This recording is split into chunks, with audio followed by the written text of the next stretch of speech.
Let me ask you a question. Which country do you think has the highest proportion of people in jail in the world? You may be thinking of a tyrannical regime like Russia or Cuba, or perhaps a country where narcos have a strong presence, such as Colombia or Mexico. Well, no, nothing could be further from the truth. The country with the highest incarceration rate is none other than the United States of America, and it is by a long way.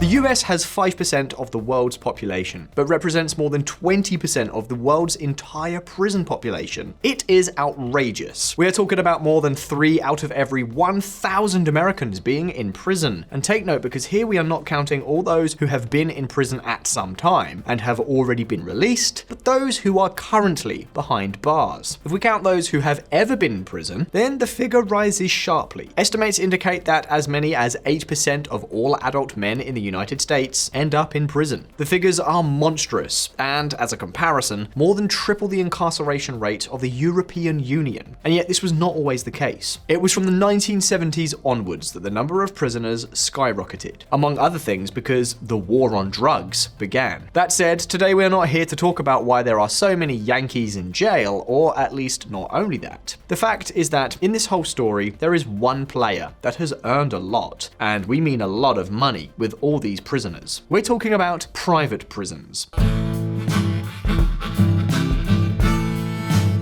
You see, in order to cope with all this surge of new prisoners, the American government, being overwhelmed, decided that the simplest thing to do was to let the private sector take over running some of the prisons. These private prisons receive public money for each prisoner who passes through their facilities. And the fact is that, for many Americans, these private prisons are something like public enemy number one, a group of companies that is not only making a lot of profit from alleged criminality, but could even be one of its biggest promoters. On the other hand, however, many people argue that these prisons are simply trying to provide a cheaper and more efficient solution to the problem of high crime. So today on Visualeconomik, we ask the following questions. Do private prisons really serve to save taxpayers money? Won't they treat prisoners much worse to cut costs? And perhaps the most important question, could this powerful lobby be behind the high incarceration rate in the land of the free? Well, today on Visualeconomik, we give you all the details. Put yourself in the following situation. It's the 1970s. Crime, and especially violent crime, is skyrocketing in the US. To solve this problem, even the most progressive politicians decide to take a tough stance on crime. They call for increasing both the number of sentences and their duration. On top of that, because overnight there are so many people sentenced to prison terms, the government starts to hire private companies to manage private prisons. More specifically, the government starts paying these companies a fixed amount of money for each prisoner they manage. But then something unexpected happens. In less than 20 years, the crime wave subsides. No one is quite sure why, but the fact is that far fewer prisons are needed than before. After all the investment of the prison companies go down the drain, and they are forced to close down. The question is, what would you do if you were one of these prison companies? Well, according to many people's opinion, buy off politicians to put more and more people in jail. Which, in the end, one way or another, is exactly what has happened. It's not just that the number of prisoners per 100,000 population has skyrocketed, it's that the number of prisoners per 100,000 violent crimes committed has as well. In other words, although there is much less crime today than in the 1970s, a much higher percentage of offenders are sent to prison. The reason? Many people are clear: the private prison lobby. Now, is this mere speculation, or is there a stark reality behind it? Well, the truth is that, going by the data, this hypothesis does not seem to hold up very well. To begin with, there aren't even that many people in private prisons. They barely house 8% of the entire US prison population. On the other hand, there is no correlation between the presence of private prisons in a state and the increase in the incarceration rate. And besides, let's be clear, the private prison sector makes too little money to manipulate the US government. To give you an idea, the main prison company is the Geo Group. Well, in 2022, this company had a profit of $177 million, an amount that may seem high or low to you, but which is certainly derisory compared to the large US multinationals. What's more, it must be taken into account that some of this profit corresponded to its activity in other countries. So no, it does not appear that the profits of these prison companies are so large as to represent a major axis of pressure on the US public administration. But do you want stronger proof of this? Well, look at this. In 2012, the Geo Group proposed a law to privatize 27 prisons in Florida, a project with which it could make a healthy profit. The state Senate, with an overwhelming Republican majority, was in favor. However, when it came time to vote, they were in for a big surprise. 1/3 of Florida's Republican senators, the most favorable to prison privatization, voted against it. 15 February 2012, Florida Senate blocked a plan to create the largest private prison system in the U.S., handing a setback to a Geo Group Inc. Senator John Thrasher, credited for lobbying of unions including the International Brotherhood of Teamsters, which represents prison workers, for the defeat. In other words, when it comes to voting on laws, prison companies are practically irrelevant, so they are hardly to blame for the increase in incarceration in the United States. But in view of this, let's look at the issue from another point of view. Is it possible that private prisons take advantage of their business to mistreat prisoners and profit from it? Are they really saving the government money? What is behind this shady business? Well, let's take a look. Does private work better?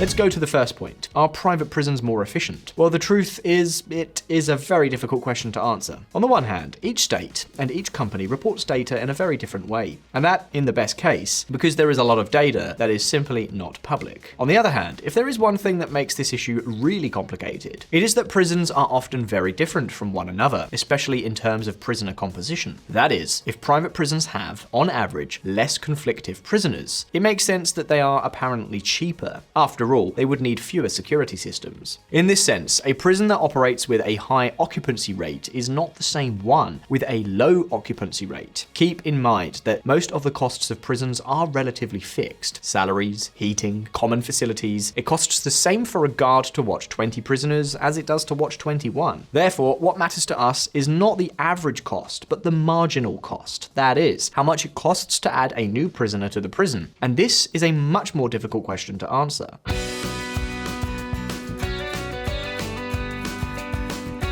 There are, of course, serious academic studies which attempt to answer the question by taking all these factors into account. And what is the conclusion? Well, a meta-study that analysed 33 research studies found that there is no evidence that private prisons are more efficient than state or federal prisons. But beyond their efficiency, the truth is that even if they were cheaper, this does not mean that they were better. Maybe they simply save money because they treat prisoners much worse. After all, their incentive is to save as much as possible to maximise profits, isn't it? However, once again, the results are far from conclusive.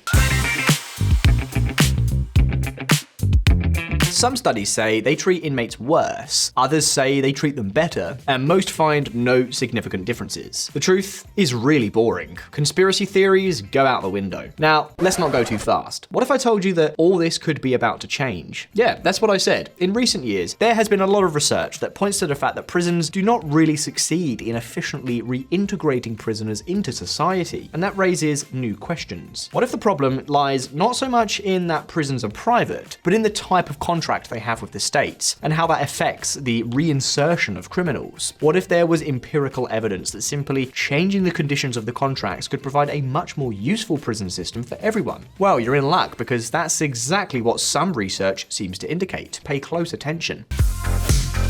It's the incentives, stupid.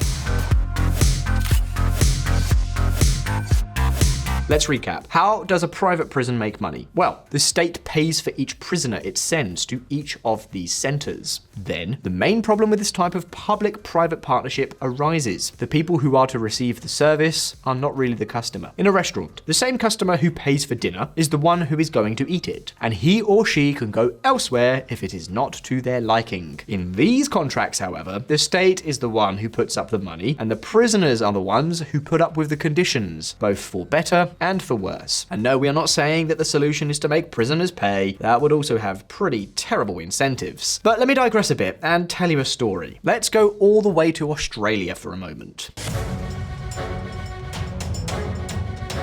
At the end of the 18th century, Australia was a huge and sparsely populated island where the British government was sending most of its criminals. The boat trip was so horrendous that 1/3 of prisoners died on the way. The ships in which they were transported belonged to private companies that, in order to save money, barely fed the prisoners, and even, just for fun, beat them up during the trip. The British government wanted to remedy this massacre, and to do so, it adopted all kinds of measures, many of them tremendously dysfunctional. However, there was one measure that changed everything. Instead of paying prisoner transport companies simply for taking prisoners to Australia, they would be paid for the number of prisoners arriving safely at their destination. And how do you think such a simple measure worked? Well, it was a tremendous success. Within a few years, the survival rate shot up to 99%. And yes, I'm sure many of you already understand what we are talking about. Today, both public and private prisons look a lot like how these prisoner ships operated in the 18th century. Both are responsible for housing prisoners, feeding them, and holding them captive for the duration of their sentence. However, neither of these types of prisons has at its main objective the reintegration of the inmates, or at least they haven't until now. Because Visualeconomik community, there is one prison in the US that is starting to adopt this new approach. We are talking about Taft Prison in California.